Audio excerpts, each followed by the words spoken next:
Imagine a place where the heat makes the soles of your shoes fall off, your electronics fail, and you can cook food in a pot without a fire.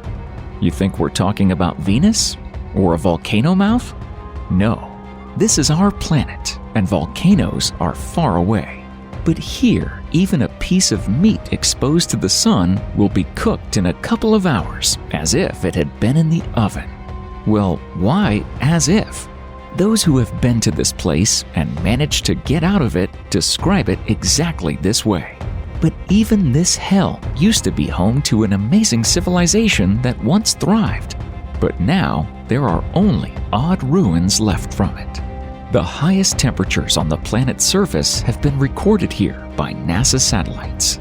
It is said that not even bacteria can survive here now. Well, let's check it out.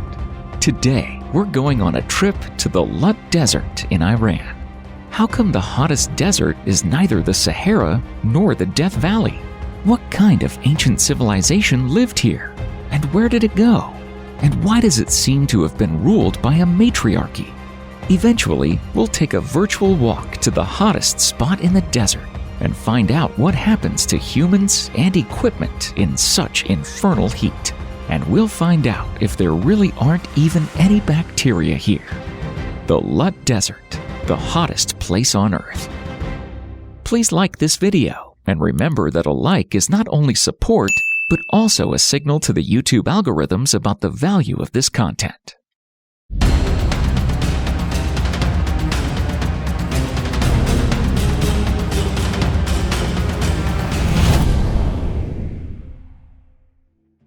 From the Persian, the name of the desert, dasht-e Lut, can be translated as emptiness, waterless place.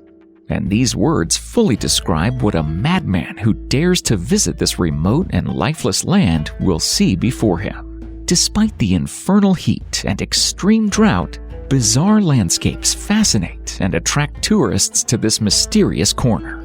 It is a very picturesque area, covering several depressions separated by highlands and whimsical formations of volcanic origin. The desert covers an area of about 52,000 square kilometers in the east of the country. It extends about 500 kilometers in length and ranges from 100 to 320 kilometers in width. Over the past 2 decades, 2 Earth observation satellites have measured infrared radiation emitted by the planet's surface at different locations. The goal was to determine their temperatures on such a large scale. NASA's MODIS, Moderate Resolution Imaging Spectroradiometers, were used for this purpose. MODIS data regularly demonstrated that summer temperatures in the arid regions rose above 60 degrees Celsius. Finally, in 2005, a record temperature of 70.7 degrees Celsius was registered in the dasht-e Lut Desert. However, it later turned out that this was not the ceiling. Backed by software improvements, researchers from the University of California, Irvine have conducted a new analysis of global surface temperatures in 2018. High-resolution satellite data reported that temperatures once reached as much as 80.8 degrees Celsius in dasht-e Lut. But the temperature in the desert is by no means uniform. In this hellish area, there is an absolutely infernal place where even a short stay is dangerous for health and even life. The hottest place in the desert is considered to be the Gondam-Berrian Plateau. Its name translates as roasted wheat. A legend states that a caravan had to leave its cargo, wheat, here for a while back in ancient times. This was because even the camels could not endure the infernal heat, and it was decided to move to a less dangerous place with little cargo. After some time, when the camels recovered a little, the men returned to the plateau, but they found the wheat burnt to a crisp. At the end of our journey, we will go to this eerie place, and you will see it with your own eyes in all its deadly majesty. Watch the video to the end. How the desert was formed. But first, let's find out how such an area, which does not resemble anything else, as if it was moved from another planet, was formed on Earth. Not only was the Lut Desert not always a desert, but it used to be the very reverse to what it is today. Once again, the very reverse. We're not even talking about lush forests. Scientists believe that millions of years ago, instead of sun-scorched land, there was an inland sea splashing here, which presumably was a continuation of the Arabian Sea. After the collision of the ancient continents Laurasia and Gondwana, the terrain changed irreversibly. Kubonin, Central Iranian Range, and Zagros mountain ranges, located parallel to the Persian Gulf, emerged in the territory of modern Iran. From the seabed, huge drainless basins were formed, which turned into the Dasht-e Lut and Dasht-e Kavir deserts. Under the influence of scorching beams, the water evaporated or was absorbed into the ground. What remained of the ancient sea were a few salty lakes and kavirs, saline plains. Now, the Lut Desert consists of lowlands alternating with mountain ranges and unusual volcanic formations with a height up to 2 kilometers. Its surface is covered with clay, pebbles, sand, and rubble. There are also many salt marshes, representing soils with easily soluble salts. In the southern part of the Lut Desert, adjacent to the foot of the Kubonin Range, there is a picturesque saline depression called Nemekzar. In many parts, the area is covered with yardangs, narrow grooves and sharp ridges separating them. The height of yardangs in the Dasht-e Lut Desert reaches 80 meters. They are a real landmark of the desert. From afar, they look like sand-covered ruins of a giant alien city. The local yardangs are considered to be the largest on Earth. The southeast of the region is dominated by sands. Beautiful barshans and dunes stretch all the way to the horizon. From time to time, severe dust storms occur here. The variety of landscapes in this part of the desert is impressive. There are sandhills up to 300 meters high, which are also world champions in their category. So, we have sorted out how the desert appeared. But the remaining question is, why is it so terribly hot here? Why is it so hot here? The point is that the Dasht-e Lut Desert is surrounded by mountains from all sides. Because of them, humid air from the Mediterranean and Arabian seas simply does not reach it. As a result, the so-called heat pole is formed. The humidity level in the desert is very low. It ranges from 20 to 40%, so the region competes for the rank of the most arid area with the Atacama Desert in Chile.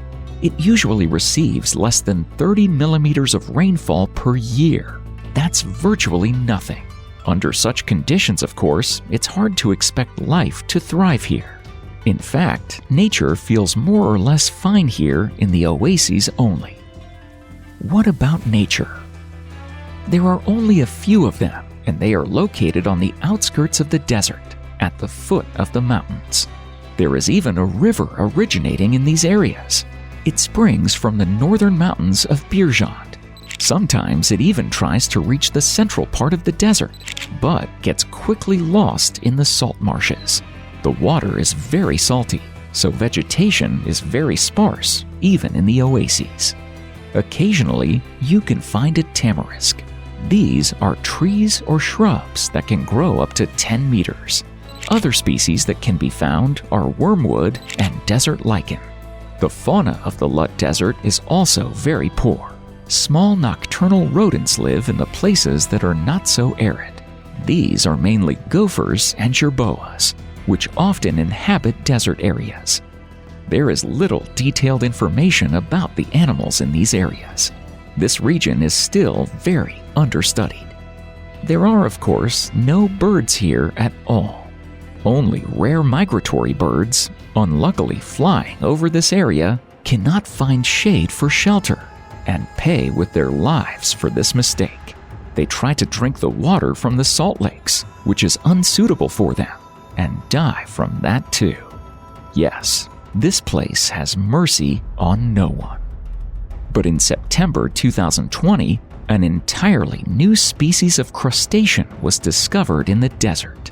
The shrimp Phallocryptis fahimi was found in a small lake that occasionally emerges in the southern part of the desert.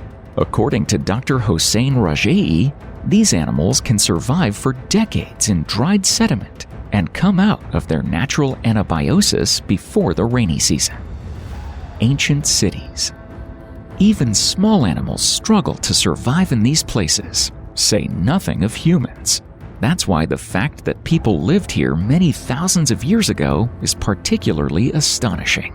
And it was not just some small tribes, but a whole civilization, the details about which we are only now beginning to discover. And these details are striking. Shar-e-Sukta. Now we will travel to an amazing place which is located not in the Lut Desert itself, but almost on its outskirts. In 1967, in the east of Iran, in the province of Sistan and Baluchistan, on the bank of the Helmand River, the remains of the ancient city of Shar-e-Sukta were found.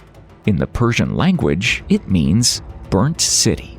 And this is not a metaphor, but a reflection of the deep tragedy of the city, and possibly a whole civilization. Soon, you will find out what happened there. The city was founded around 3200 BC. It occupies an area of more than 150 hectares. That's a lot. This size makes Shar-e-Sukta one of the largest cities at the dawn of human civilization. Due to the complicated political situation, no excavations were conducted for a long time. This unique settlement began to be studied on a permanent basis only in the 21st century. And there is certainly a lot to study here, because this place once bombarded the amazed scientists with an incredible waterfall of amazing finds and multiple mysteries. The thing is that despite the abundance of finds, they give more questions than answers. Judging by them, for example by the painted pottery, the civilization of the burnt city was not similar to any of those that existed at that time. Neither the Elam civilization found in western Iran of that era, nor the Harappan civilization from the Indus Valley. Let us see what amazing things were discovered in this mysterious ancient city. One of the most famous finds in the territory of Shar-e-Sukta is the first known prosthetic eyeball. It is made from natural bitumen, a substance that is hard but ductile when heated, formed in nature under certain conditions from petroleum. People began using bitumen in the Stone Age to make utensils and to bind various elements together. A thin layer of gold covers the surface of the bitumen ball, and the iris with gold rays diverging from it is engraved in the center. The prosthesis was attached to the eye socket with a thin gold wire. The study of the skeleton revealed that the artificial eye belonged to a woman who lived around 2900 BC and was used during her lifetime. She was very tall for those times, 182 centimeters, and had a dark complexion. She was presumably from Arabia. She died relatively young, at the age of 25 to 30 years. By the way, it appears that women played an important role in the life of the city, perhaps even ruled it. At least, they noticeably surpassed men in both number and life expectancy. A lot of carved jewelry made from river pebbles used as personal seals or simply demonstrating the high status of their owners were found in women's graves. We can assume that this is quite a natural demographic bias for those harsh times. After all, men probably perished en masse in wars. Yes, that makes sense. But there is one catch. Archaeologists found no weapons at Shar-e-Sukta, and not even a slight hint that there were any warriors and warlords in it at all. This is, to put it mildly, very strange, because it's impossible that such a metropolis could have no enemies in those times. Or was it lucky to exist in some peaceful era? No, because the very history of the city suggests very tragic periods. And we're talking about more than 1,000 years of the city's existence. The history of Shari Sukta is divided into 4 stages, the succession of which is characterized by a sharp increase in its area. For 11 centuries, the territory occupied by the city increased by 1.5 orders of magnitude, from 10 to 150 hectares. During this period, monumental buildings, dwelling areas, artisan workshops, and a huge cemetery were erected in the city. It would seem that the city was continuously growing and developing. Unfortunately, it wasn't. The city was completely destroyed by fire 3 times, and it was rebuilt 3 times. The reason for the complete and repeated destruction of the metropolis is still unclear. One thing is certain: the inhabitants had the same respect for death as many other civilizations. Modern scientists possess an inexhaustible treasure trove of information on this subject. The settlement was extremely densely populated. This is evident not only from the area it occupied, but also from a cemetery with at least 40,000 graves found by archaeologists in one of its parts. This is an incredible scale for those times. From the outside, it looks like the footage of a sci-fi movie about an alien civilization on a desert planet. It is so different, not only from modern days, but also from any neighboring civilization of those times. Today, Iranian archaeologists estimate that only 4 to 5% of the area of Shari Sukta has been excavated. We still know depressingly little about the amazing civilization that founded the city. Some researchers suggest that it belonged to the Giraffe culture. That's the early Bronze Age, 3 to 1 millennia BC. But the city is quite different from the main historical site of the latter, Konar Sandal, a city on 2 hills. Others single out Shari Sukta into a separate Helmand culture, which includes Mundijak, located in Afghanistan. It is about 3,200 to 2,350 years BC.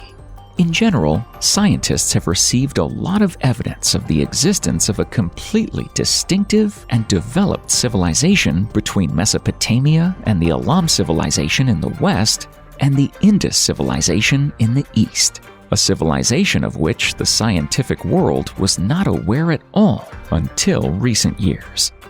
The reasons for the rise and decay of Shari Sukta have not yet been clarified. A particularly remarkable fact is the independence of the city's development from neighboring cities of that time. This makes it difficult to answer the question about the origin of this civilization and its predecessors. Judging by the findings, the city was eventually abandoned around 1800 BC. Who the inhabitants of the city were, where they came from and where they went, what language they spoke, and how they named their city, all these questions are unanswered. Shadad. Now let's move to the opposite side of the Lut Desert and visit another ancient city, Shadad. According to Iranian scientists, in ancient times, the Lut Desert served as a strong link between east and west. It was not so deadly hot at that time. Perhaps Shari Sukta and Shadad were even certain poles of this civilizational link. The city of Shadad is not only an archaeological site. People still live here, despite the absolutely hellish conditions. After all, the city lies directly adjacent to the desert. This settlement appeared in the 5th millennium BC. By the beginning of the 3rd millennium BC, Shadad began to grow rapidly as international trade with Mesopotamia expanded. Excavations of tombs have revealed impressive artifacts among the stone blocks once painted in bright colors. These include several unusual, almost life-size clay statues placed in the burial chamber with the dead. The city's craftsmen worked with lapis lazuli, silver, lead, turquoise, and other materials imported from neighboring, albeit quite distant, Afghanistan, as well as with shells from the Persian Gulf and the Indian Ocean. Evidence shows that there was a large metalworking industry in the ancient Shadad at that time.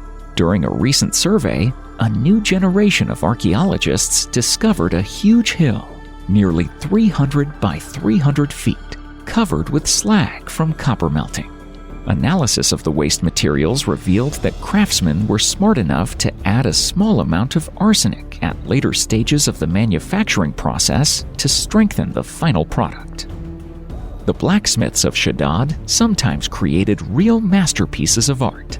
The most vivid evidence of this is a metal flag dating back to about 2400 BC. It was mounted on a copper pole topped with the figure of a bird, possibly an eagle. The rectangular flag depicts two figures facing each other on a motley background made up of images of animals, plants, and deities. It has not yet been found out what this flag was used for. It is difficult to connect it with anything from the life of the ancient city. Scientists have also found amazing artifacts, hinting that the locals used a kind of perfume. In the spring of 2009, a small stone container was found here. The vessel turned out to be very ancient. It dated back to the end of the 4th millennium BC. It is made of chlorite, a dark, soft, mica-like mineral, which was often used by ancient craftsmen in southeastern Iran. The find was subjected to a very careful analysis in an Iranian laboratory. Even such high-tech means and techniques as X-ray diffraction were used. This is how lead carbonate, used as a white cosmetic product, was found sealed in the bottom of the jar. Further examination revealed the remains of a fatty material, possibly oil. It had probably been added as a binder. Finally, traces of coumarin, an aromatic chemical compound found in plants and used in perfumes, were found. Now the work of exploring the remains of antiquities in Shadad continues. Over the past few years, Iranian archaeologists Hassan Fazeli Nashli and Hossein Ali Kavosh of Tehran University have been excavating a small settlement a few miles east of Shadad. Its name is not Persian at all, Tapa Graziani. It was named after the Italian archaeologist who first examined the site. Scientists are trying to grasp the role of the city's outer settlements by examining a highly remarkable ancient mound. It is 30 feet high, 525 feet wide, and 720 feet long. Archaeologists have uncovered many artifacts, including small sculptures depicting rough human figures, humped bulls, and a two-humped camel.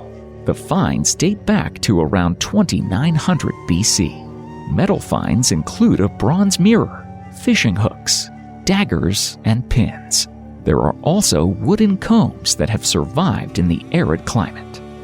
The site is very small, but very abundant, says Hassan Fazeli, adding that it may have been a thriving suburban manufacturing center of Shadad. Journey.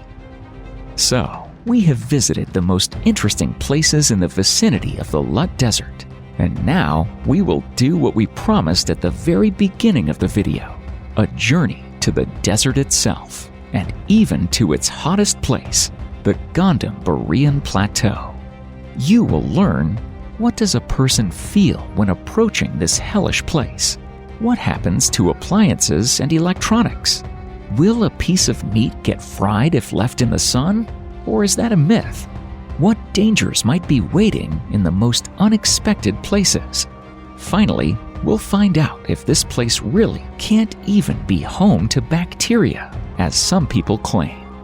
And it is in Shadad that we begin our journey. It is the last inhabited settlement before the Lut Desert.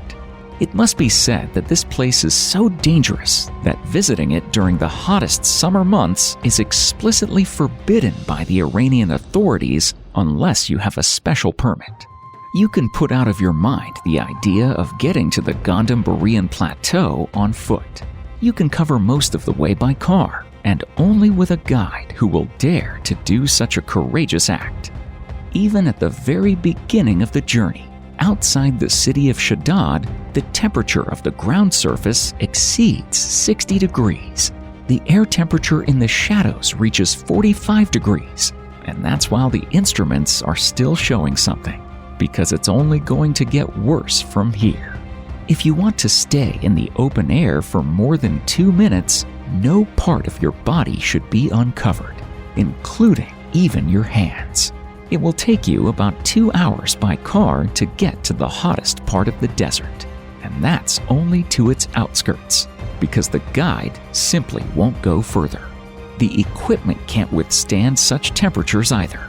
Even car tires have to be significantly deflated so that they do not burst.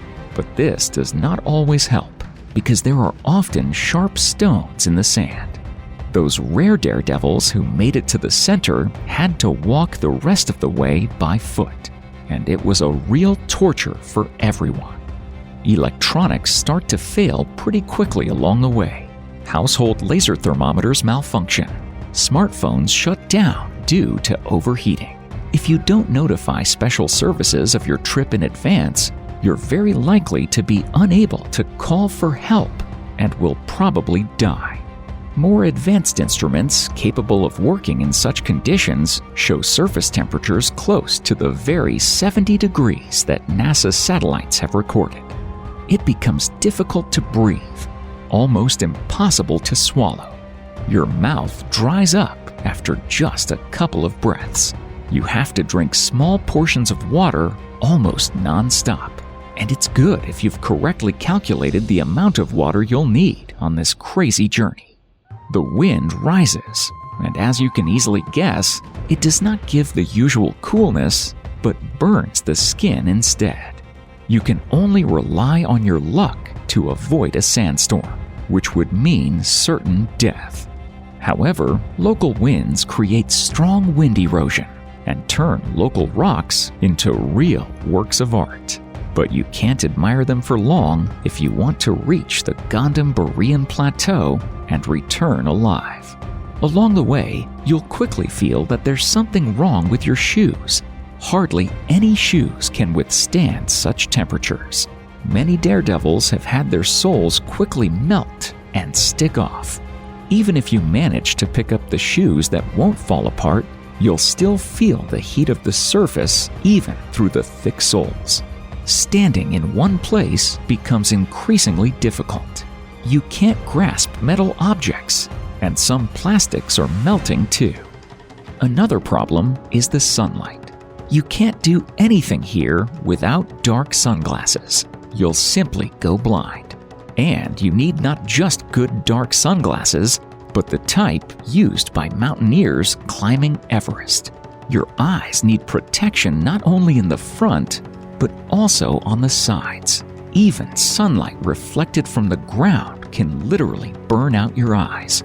When the temperature exceeds 50 degrees, each additional degree feels physically more and more severe. The difference between 32 and 33 degrees feels completely not the same as between 52 and 53. However, even with such heat, there are still plenty of life signs here. This is especially evident at night, as all sorts of insect creatures flock and crawl to the light. But many sources claim that there is no life on the Gandam-Barrean Plateau itself, just like on Mars or Mercury. Well, we're about to find this out. It's getting harder and harder to keep going. It's not just the people who feel bad here. This is a region where even those who've been riding camels for years can barely survive. According to legends, by the end of journeys lasting weeks, even camels could barely walk, almost crawling on shaky legs. We finally reach the plateau of Gandam-Barrean. We should remind you that the name of this place is very symbolic. Roasted wheat, translated from Persian. A truly Martian landscape opens up before us. Take a look at these two images. One of them is Mars. The other is the Gandam-Barrean Plateau. Can you tell which one shows our planet and which one shows a completely different world?